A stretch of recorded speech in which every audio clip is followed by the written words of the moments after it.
Hello, and welcome to Eros Loves Tarot.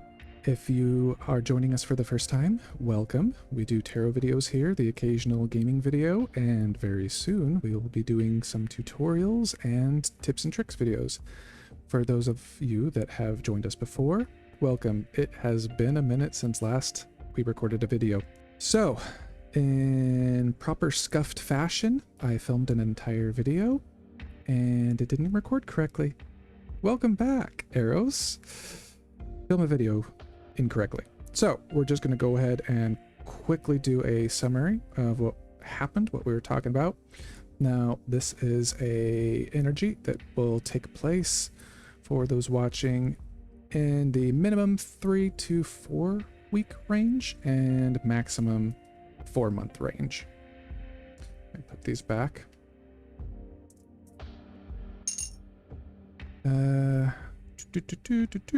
We'll talk about these afterwards. They're kind of covering everything up. So, where's this other card? There it is. Let me push that up there so we can actually see. And then we'll put that one there. Can we read everything? Yeah, that'll work. Okay. So, base energy, one of journey, one of... wow, destiny, I would even go as far to say. But the inner journey, the journey of life that we're all taking, sort of the hero's journey. And in this case, this very specific aspect of it, one of love, one of romantic love. Ideally, we're all moving towards this idealized, perfect love, happy life, happy marriage, happy family, hunky-dory, rainbows and unicorn farts type scenario here. Perfect balance of all 5 types of love. But in this case, this journey and this eventuality really are dependent on this romantic love that we're wishing to manifest and to bring about. What is the limitation? Ourselves. Our own negative thoughts, our own self-limitations, our own negative thinking, our negative perceptions, our negative beliefs. Really, that's the only thing that I'm getting that is blocking this scenario from happening. I'm feeling like an overwhelming sense of energy buildup, kind of like, I don't know, a flood behind a locked door, and you open the door and, here comes the flood coming through, or a giant boulder perfectly, precariously balanced on the edge of a cliff, and all it takes is one person to barely touch the boulder, and boom, it falls over and creates this giant avalanche of rocks and boulders and snow and blah, blah, blah, blah, blah. It's that kind of, ooh, the energy is ready and primed. It's just those limiting self-beliefs, that limiting self-thinking that is the issue here. This is great information to have. That something, in sort of a great scheme of things is such a small thing, which is blocking this beautiful, beautiful love from manifesting properly into our lives. And we hold the power over it. Asked a little bit more from the universe, spirits, whatever you want to call it. Spirit. What this energy was about and what advice we could have from it.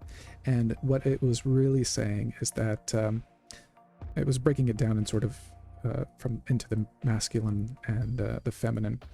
For the feminine's advice, and of course, masculine can have feminine, feminine can have masculine, sort of, that's the not infinity symbol, the yin and yang symbol. They both have the other within them. As far as the divine feminine goes, the advice that we were getting is to really embody our divine femininity, to be open, to be receptive, to know and be embodied in our divine femininity, to be empowered in our divine femininity. To keep connecting with the divinity within ourselves, to keep opening ourselves up to the possibility of everything that always exists, and to stop these limiting beliefs from taking over. When we're dreaming, we have a very limited perception of what is. Most of the time, we don't even realize that we're dreaming. We wake up and we go, well, that was a stupid dream. I wouldn't have done that in real life. Well, yeah, part of your brain was asleep. It's very similar to waking life and the divine that is within us. We have to sort of remember that we're dreaming and remember that we are divine creatures having, a physical human life. And part of that is this divine femininity. It's really, we got to wake up to all that we are and embody our own divinity, especially in this case, in this romantic love and achieving this life of even balance of all the loves. The masculine here, I won't say quite in its divine nature. It's more of sort of in its baser, competitive, raw, dare I say machismo masculinity. I'm not getting a lot of bad vibes off of it, but there's work to be done here. I'm sort of getting the image in my mind of a guy at the gym, and he's fighting his demons, he's lifting his weights, he's doing his cardio, he's comparing himself to the boys, sort of that monkey male dominance syndrome energy, but it's more of an internal energy than it is an external. Fighting himself, if you will, to be the best version of himself, to feel worthy of this romantic love in this life. The advice we were getting for both the feminine and the masculine. For the feminine, it was express your love. Go ahead and make the romantic gesture. Take action. Be the direction of this energy. It's easier for the divine feminine in this scenario to embody her divine energy than it is for the masculine. Of course, it's a spectrum, and we're all on it.